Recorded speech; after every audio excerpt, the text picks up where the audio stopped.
Dr. K, if you had to summarize what you do for people professionally, how would you summarize it? I help them understand themselves. And now expand for me what that means. Yeah, so here's the thing, right? So there are two great traditions that have taught us about how humans work. One tradition is spirituality, which we've had for a couple thousand years. The other tradition is science, which we've seen an explosion of, especially in the fields of like neuroscience and psychiatry over the last 20 years. And so these are the two places that human beings learn about themselves. So when I work with someone, what I try to do is draw on both of those traditions. And I especially focus on the area of spirituality that has scientific verification and teach people like how they work.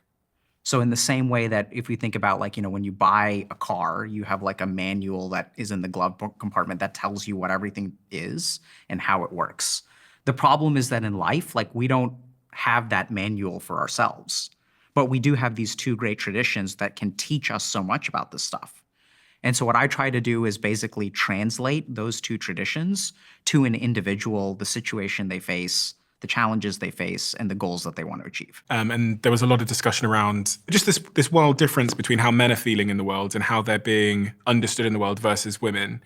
Before we started recording, you said your thoughts have developed even further since we last spoke on that. Yeah, so I think there are a couple things to understand. So the first is that if you're a man who's struggling in the world today, we as men assume that if we're struggling, we need to fix something on the outside, right? So if I am not making enough money, the answer to that is to get some additional certification or become more productive, maybe use some kind of supplement. So that men are fundamentally different because we are conditioned, and this could be somewhat biological, but it's certainly societal, to solve our problems externally. But the one overwhelming thing that I've learned about men is that, if you're a man who wants to get better, 90% of what you need to do is not outside of you, it's actually inside of you. But this is not where men look, right? We think like, okay, I need to get this kind of car, I need to get sexier, I need to be able to bench twice as much. So we always look to things outside of ourselves. But in the majority of the work that I've done with men, really the work that they need to do is internal, but we're not taught how to do that. About understanding the way that you work, understanding the way that your brain works, and learning how to control yourself. Is that the same for women though? Because I've got women friends who are same age that are really, really struggling, they're not doing heroin or drugs or anything like that, but the objective sort of situation of their life is they're so far from all of their goals, no partner, feeling lonely, unhealthy, and seemingly out of control.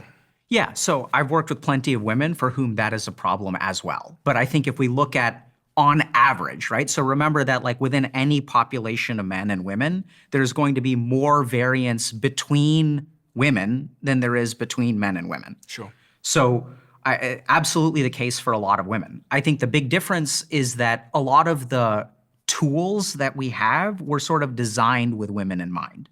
A great example of this is like psychotherapy or talk therapy.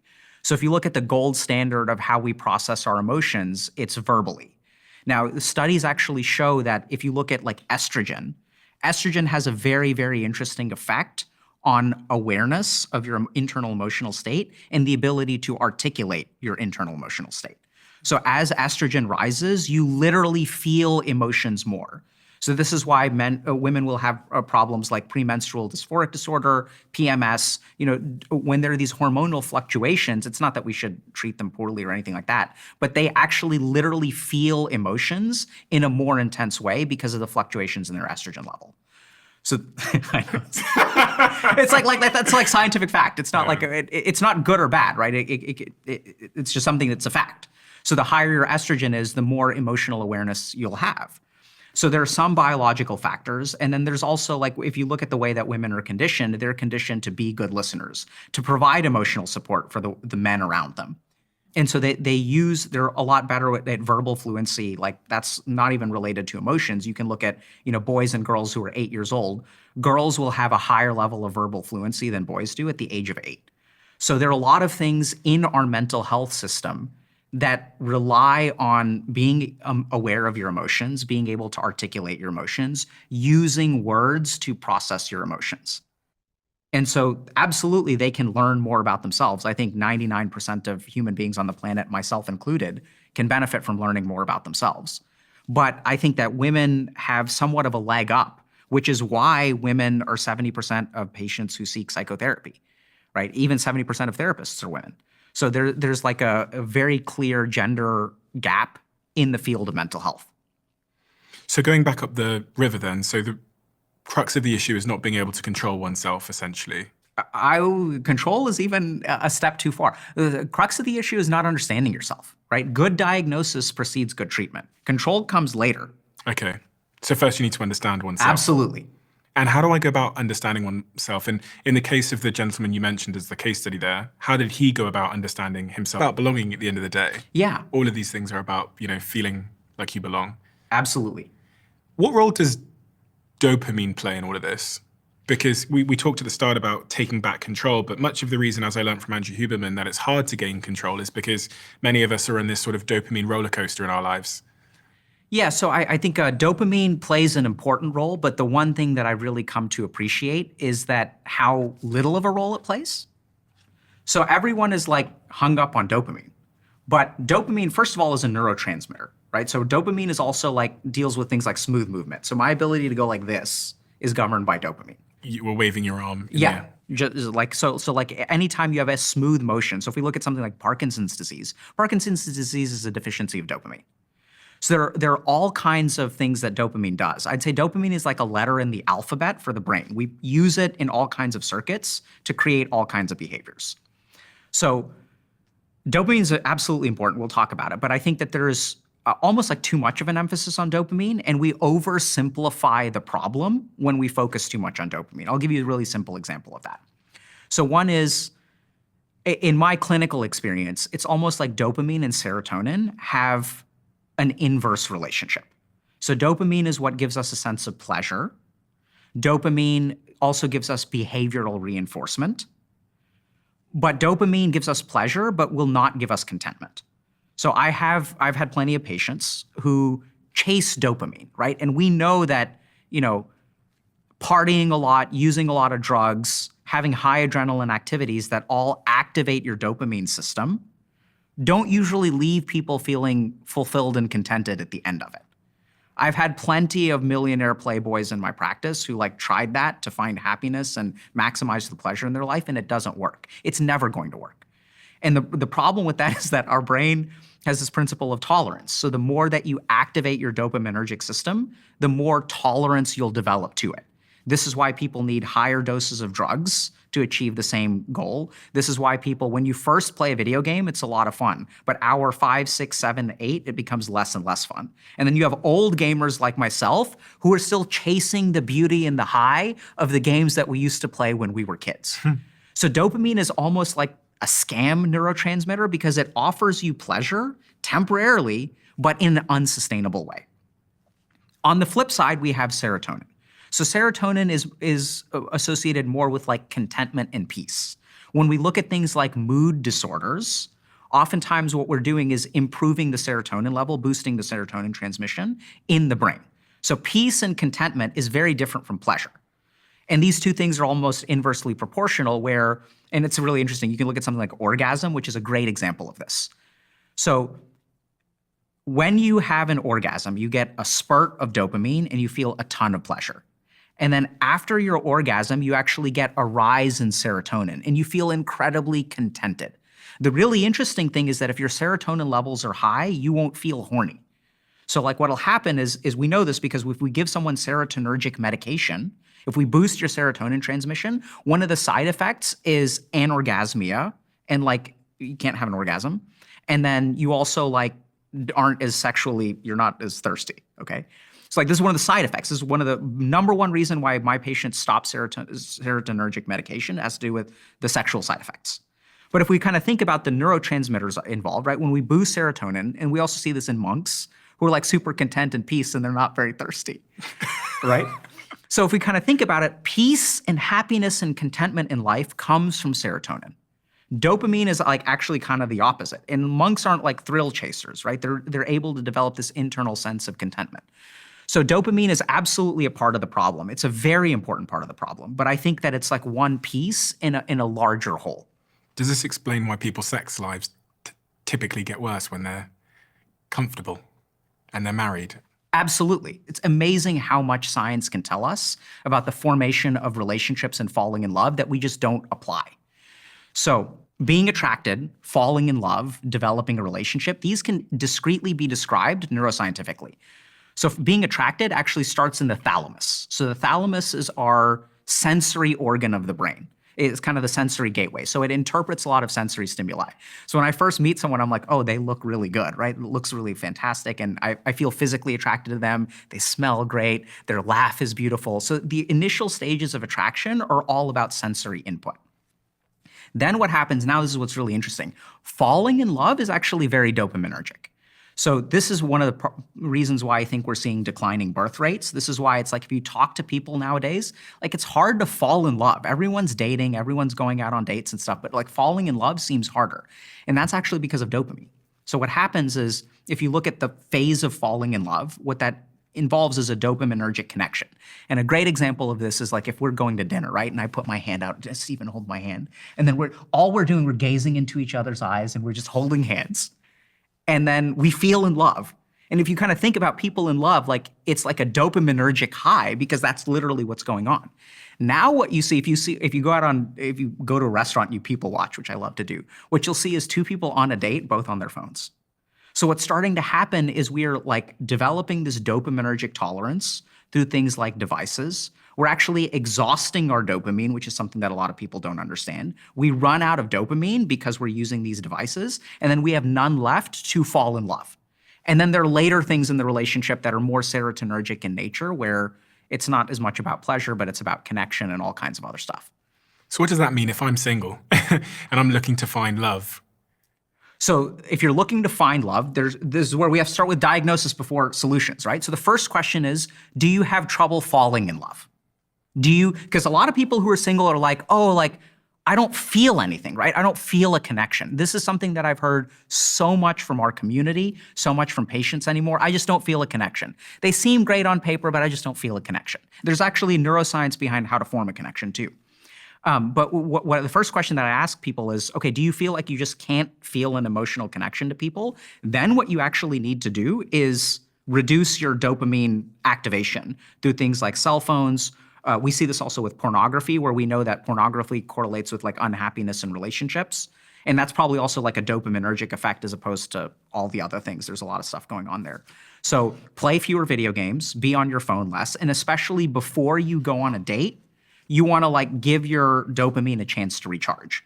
So go on a walk for about 1 hour before you go on a date, and then your brain's capacity to engage in a date and fall in love and activate those feelings is going to be higher. Also, I'd avoid as much dopaminergic activity as you can before the date, before you see that person. And the more that you do that, the easier it will be for you to actually fall in love. Am I right in thinking from what you said there that dopamine is required for us to initiate sex and want to have sex? Is that what you were saying? Yes and no. So dopamine is not actually required to initiate sex. It's so fascinating. You can so I tried to figure this out. Like how does love work in the brain? It's like every circuit is involved. Every neurotransmitter is involved. So dopamine is what gives us the pleasure of orgasm. But initiating sex, also for men and women, is somewhat different. So like, women will say like, oh, foreplay is really important, right? And dudes are like, we don't need a whole lot of that. And so the question is why? So this is what's really interesting. So to develop an erection, you actually need activation of the parasympathetic nervous system, which is the part of our nervous system that involves rest and digest, which is why we have morning wood, right? So when dudes wake up in the morning, we have an erection. Why? We're not like horny in the morning. Well, I don't think so anyway, maybe, who knows? But like there's a physiology to it, right? Where when we're relaxed, we'll develop an erection because the development of an erection actually involves relaxation. And then the sexual act involves transition to the sympathetic nervous system. Now this is the fight and flight kind of response. So what we want to do is like we want to be relaxed first, And then we start getting sweaty, our heart rate increases, blood pressure increases.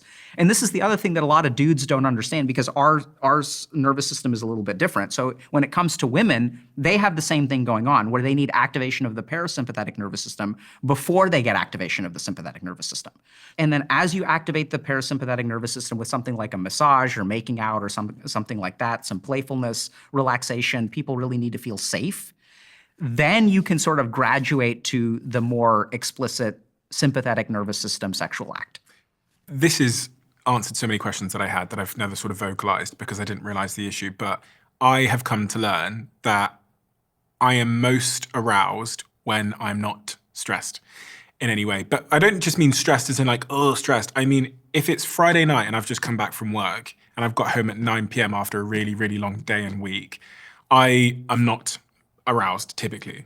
So what tends to happen, and like we know this in my relationship, and it's the same for my partner, is on like Saturday, once I've had time to relax and I've like chilled down and I've all those kind of things, then I get aroused. And there is this, I think, misunderstanding between men and women because we get aroused in different ways. Absolutely. Once again, like we're seeing so many problems in relationships, so many problems in dating.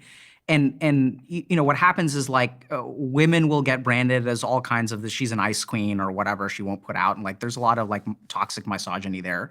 And then men will also get branded as like, oh, men only want one thing and they're you know so horny, which can somewhat be true.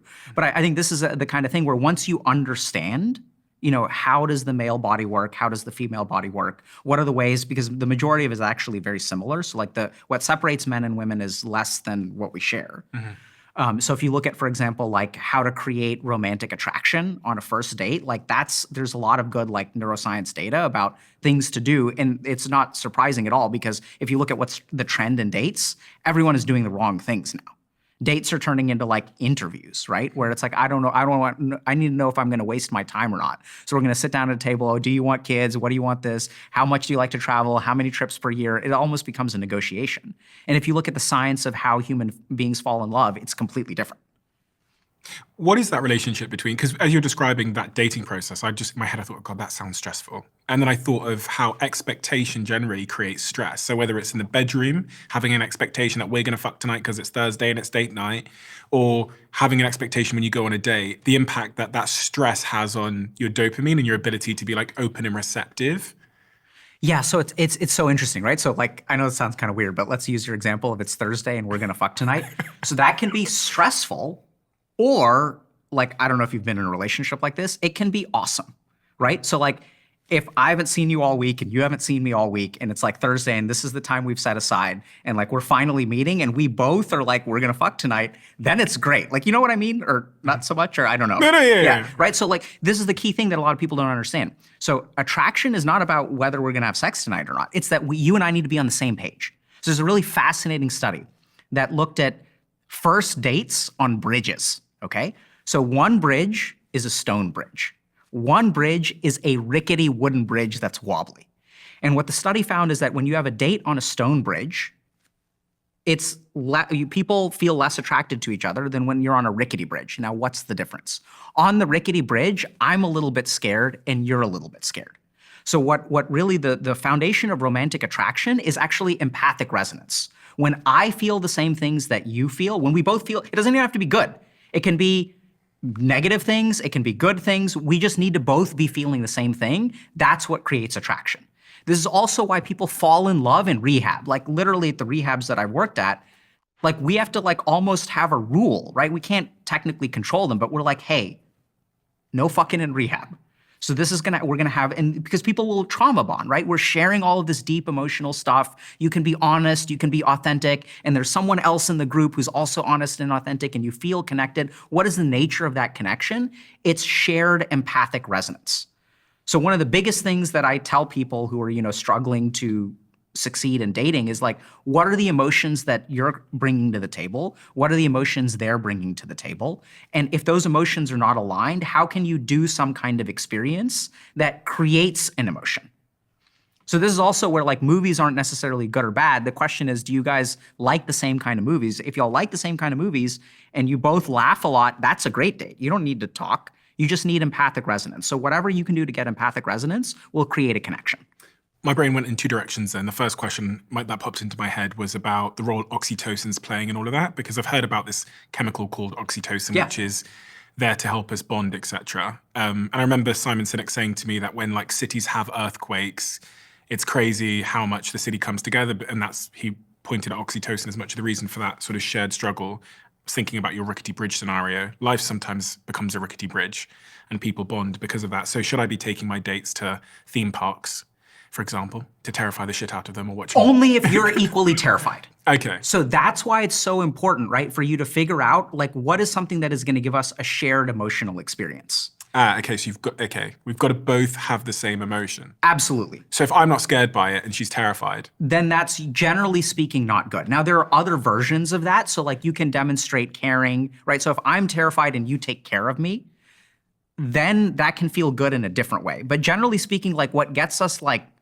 I'm into this person is that we feel an emotional connection, right? That's what I'm like into this person. They're like what is the nature? The emotional connection is shared emotion.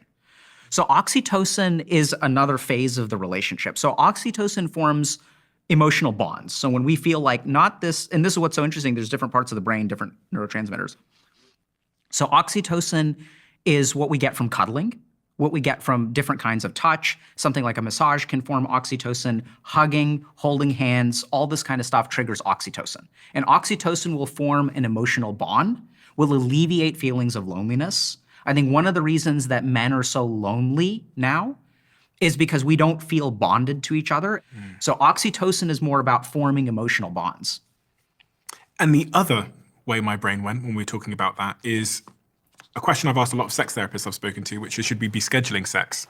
This is such a tangent from where we started, but based on what you said, Thursday night, date night, etc. Should we be scheduling sex? When I ask sex experts this, they go in two different directions. One group says yes, one group is so passionately saying no, because it kills that spontaneity, they say, and that, you know. Right, so I think this is a good example of like, this is exactly what I'm talking about, where we know so much more about physiology and neuroscience now that the right answer to that question depends on the science. So you can schedule sex, it's just make sure that you do the things. Are you killing some degree of spontaneity? Potentially. But at the same time, like, so what is it about the spontaneity? Like, let's tunnel down. I think this is exactly what we need to do. What is it that makes spontaneous sex fun, Stephen? Oh, gosh. Fuck. What makes spontaneous sex fun? It is exciting, novel. It is... Hold on. Who's excited by spontaneous sex? Me. So, and is it going to happen if your partner is not equally excited? Well, I think most couples would say that much of the reason why their sex life is not great is because it's become boring and predictable and samey. So this sort of spontaneity element adds a bit of surprise and intrigue. And now hold on a second. Okay, great. So this is we're gonna figure out an answer. When things become samey. So if I watch, like, what's your favorite movie, Stephen? The Pursuit of Happiness. Okay, so if I watch Pursuit of Happiness the first time, how am I gonna feel emotionally? Oh, it was profound the first time I saw it. Second time you watch it? You know, interesting. Fourth time, fifth time. So the more that we get exposed to something, what changes within us? Our emotional, the emotions change, right? So the first time I do something, emotions are activated. When it becomes habitual, emotions no longer become activated. Right. So this is the problem of non-spontaneous or spontaneous sex, is it has to do with that emotional empathy, that emotional connection that leads to attraction. So this is exactly what I'm talking about. When we look at problems in life, should couples do this or should couples not do this? Let's understand the mechanisms at play, and then if we can activate those mechanisms in the right way, then it'll work. So the issue about spontaneity is like, you know, if you feel like having spontaneous sex but your partner doesn't, that's not gonna work because y'all aren't emotionally, I mean, they can accommodate you and that can be fine. But generally speaking, what spontaneity adds is more of that emotional connection. So when I work with you know, patients who are exhibitionistic, right? So like, why do they like exhibitionism? What's exhibitionism? Having sex in public places. Okay.